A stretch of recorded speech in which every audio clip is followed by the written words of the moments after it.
Mademoiselle Mbarga Elundu Passy, acceptez-vous de prendre pour époux Monsieur Piwele Christian, ici présent? Non, monsieur le maire. Passy a fait fort les gars. Ah non franchement ces deux épisodes étaient ceux qu'il ne fallait absolument pas rater. Il y a eu tellement de rebondissements. Et on va tout de suite commencer par Passy et Piwele. Si c'est la première fois que tu passes par cette chaîne, surtout n'hésite pas, abonne-toi et active la cloche pour ne pas rater la prochaine revue. Ici on parle de cinéma afro, je fais des revues, des analyses et aussi des interviews d'acteurs. Donc abonne-toi et active la cloche pour regarder toutes ces vidéos intéressantes. Ah non franchement c'était tellement le feu les gars. Et il y a une actrice en particulier qui m'a bluffé pendant ces épisodes. Après la scène dont on va discuter, franchement je peux officiellement dire que c'est la meilleure actrice de cette série. C'est clair qu'ils sont tous bons, hein. Franchement c'est la crème de la crème dans cette série. Mais celle-là dont on va parler, non, elle m'a blow my mind. Enfin bref, commençons avec Passy et Piwele. Donc les Piwele ont encore débarqué chez les Mbarga, hein, mais cette fois pas seulement pour demander pardon, mais aussi pour fixer la date du mariage. Déjà, tu sais comment ils sont, hein. Piwele, il veut toujours faire les choses rapidement. Ils se sont dit que si c'est bon pour tout le monde, ils se marient dans 2 semaines quoi, normal. Passy, elle n'était pas d'accord hein, pour le mariage. Même lorsque Piwele l'a appelée chérie et tout ça, elle l'a regardé d'une façon, elle a dit hey, c'est qui que t'appelles chérie là? Bonjour chérie. Qui est ta chérie ici? Mais ses parents ont tout de même essayé de la convaincre, ils lui ont parlé, ils lui ont dit ouais si vous vous aimez, pourquoi faire attendre les choses? Et Passy a finalement accepté de se marier avec Piwele, mais ça se voyait que c'était malgré elle quoi. Elle n'était pas enthousiaste, elle n'a même pas lâché de sourire. D'habitude quand tu te maries quand même, t'es content. Surtout si tu te maries avec la personne que tu aimes quoi. Donc ils ont fixé les choses. Le jour J est arrivé les gars, ils étaient très beaux, tout le monde était content. Ils ont d'abord commencé par Piwele. Ouais monsieur Piwele, consentez-vous à prendre madame Passy Mbarga pour épouse? Oui, monsieur le maire. Arrive le tour de Passy les gars et Passy dit Non, monsieur le maire. oh my god, non c'était chaud. Même si c'était quand même une scène prévisible hein, parce que vu comment Passy avait accepté de se remarier, ça se voyait qu'elle avait même pas envie quoi. Donc je m'attendais vraiment à un non hein, devant monsieur le maire, mais c'était tellement satisfaisant parce que dans ma tête je me suis tout de suite dit oh my god, mais comment ça se fait qu'elle a accepté aussi facilement? Encore une fois les hommes s'en sortent, c'est trop facile. Passy elle a choqué tout le monde. Et puis Piwele c'était le plus choqué hein. Il était abasourdi les gars, abattu aussi. Passy il a fait savoir qu'elle veut un mariage basé sur l'amour et non sur les enfants. Elle veut pas se marier avec un homme qui ne l'aime pas vraiment pour elle, mais juste parce qu'elle est enceinte quoi. Je ne peux pas vivre dans un mariage où le vrai et même l'unique lien du couple c'est l'enfant. Ils avaient déjà eu cette conversation, hein, Passy et Piwele, mais visiblement ce n'était pas bien rentré dans la tête de Piwele. Malheureusement, il a fallu que Passy l'humilie comme ça en public pour que Piwele comprenne les choses. Je pense que là, le message est clair.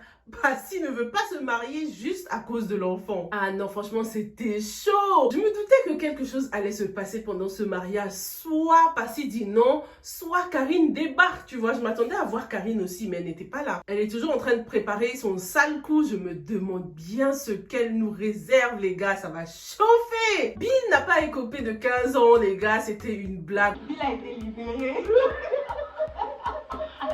Attends. Tu dis vraie grande sœur. Oh là là, comment je suis tombée dans le panneau. Pourtant, vous me l'aviez dit hein, dans les commentaires. J'ai vu que certains disaient non, c'est pas vrai, c'est une blague. Passy était en train de rigoler à côté. Ouais, pourtant j'ai vu Passy rigoler, mais j'ai même pas fait le rapprochement. Je me suis dit c'est peut-être pendant qu'ils étaient en train de jouer, elle n'a pas pu se retenir de rigoler et puis ils ont oublié de couper ou un truc comme ça. Mais non, en fait c'était bien une blague. Il a échappé à sa condamnation, ce que je trouve pas du tout réaliste quoi. Dites-moi si vous pensez la même chose. Mais je trouve quand même que pour le crime qu'il a commis, Bill aurait pu en subir les conséquences quand même un petit peu les gars. Moi qui commençais à avoir de l'espoir en la justice, voilà que maintenant grâce à son père qui a des amis haut placés, Bill s'en sort quoi. C'est pas fair play. Et du coup lui il s'en sort, mais le malfrat là il a pris 10 ans de prison. Est-ce que c'est juste ça? Bill a échappé à la prison, mais il n'a pas échappé au divorce les gars. On apprend que Sophie demande le divorce. Sophie a demandé le divorce et elle l'a obtenu les gars. Ça y est hein, Bill et Sophie sont divorcés, c'est officiel. Mais cette scène, oh my god. Dis-moi si c'est pareil pour toi, mais j'ai remarqué que mes meilleures scènes de Madame Monsieur c'est toujours celle avec Sophie. Non, cette actrice, j'avais les larmes aux yeux pendant cette scène tellement c'était poignant, touchant, émouvant. Elle nous a livré un de ces jeux d'acteurs. Je veux mourir pour ne plus jamais voir Bill devant moi.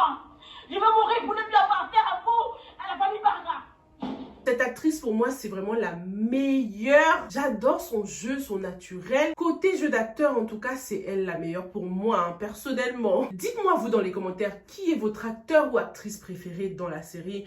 Moi, franchement, c'est Sophie, les gars, ça y est. Avec cette scène-là, elle m'a dans sa poche. Elle est venue chez les Mbargane, hein, cette fois, pas pour demander pardon, pour une fois, mais pour demander le divorce, pour divorcer de la famille Mbargane. Ils étaient tous là, hein. Il y avait Bill, il y avait même Alice et Arnold. Tout le monde était assis et Sophie, elle a bien parlé. Elle a donné toutes les raisons pourquoi elle demandait le divorce. Qui se permet d'amener Sanjumba dans notre maison et dans notre lit conjugal. Est-ce que ça équivaut à l'humiliation de Bill qui se permet de faire l'amour avec une autre femme devant moi et dans ma maison? Sophie estime que Bill l'a trop humilié, il l'a trompé, il a même ramené Anna dans son foyer. Il a eu des rapports charnels avec sa maîtresse dans leur lit conjugal. Il a même embrassé Anna et tout devant elle. Elle estime que Bill ne mérite plus du tout d'être son mari parce qu'il n'y a plus cette confiance là entre eux, tu vois. Ah, c'était triste, hein. Tout le monde a commencé à pleurer, même moi devant la télé, j'avais les larmes aux yeux. Dis-moi ce que t'as pensé de cette scène, non? Elle était trop bien réalisée. Lorsque l'actrice disait ses répliques, elle avait genre une boule à la gorge. Enfin, c'était tellement crédible, ça se voyait tellement qu'elle avait mal en fait. C'était une scène parfaite, l'une des meilleures de cette série. Tout l'amour qu'elle avait pour Bill s'est transformé en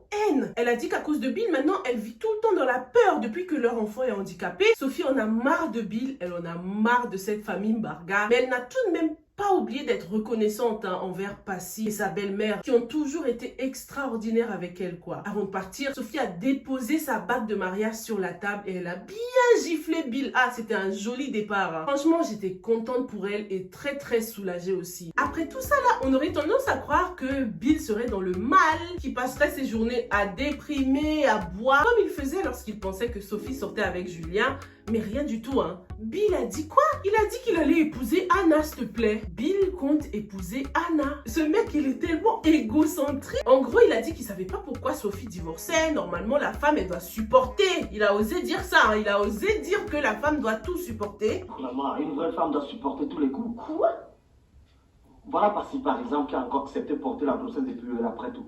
Donc c'est Sophie la perdante dans l'histoire, quoi. Lui, il va se remarier avec Anna. Ok, on va voir les gars. Pour l'instant, on ne connaît pas la vraie couleur de Anna lorsqu'elle va entrer dans ce foyer-là. On verra si elle se comporte bien avec lui. Sophie est en train de quitter la maison que Julien avait payée pour son fils. Elle a l'intention de la mettre en location et de vendre la voiture que Julien lui avait offerte. Lorsque Béa et elle étaient donc dans la maison en train de préparer leurs affaires pour partir, on a eu le pote de Julien là qui a fait son entrée et qui a décidé de dire toute la vérité concernant Julien. Il leur apprend en fait que Julien est un féman. Quand il est en Italie, Julien et quelques-uns de ses potes féman ont escroqué un blanc d'au moins 900 000 €. Julien n'a pas partagé avec ses collègues et il s'est enfui avec l'argent. C'est pour ça que voilà, il était tout le temps menacé et que sa vie était en danger. Du coup, ses partenaires ont fini par le tuer, quoi. C'était cool de savoir tout ça parce que lorsque Julien est mort, je me disais, ah, c'est trop un unfinished business. Ça se sent qu'on avait besoin d'en savoir plus sur Julien. Donc là, au moins, on est très bien servi. Lorsque Sophie a appris la nouvelle, elle était dévastée. Elle s'est dit, mais elle a pas de chance en fait. Tout le temps, elle tombe sur des criminels ou des bandits.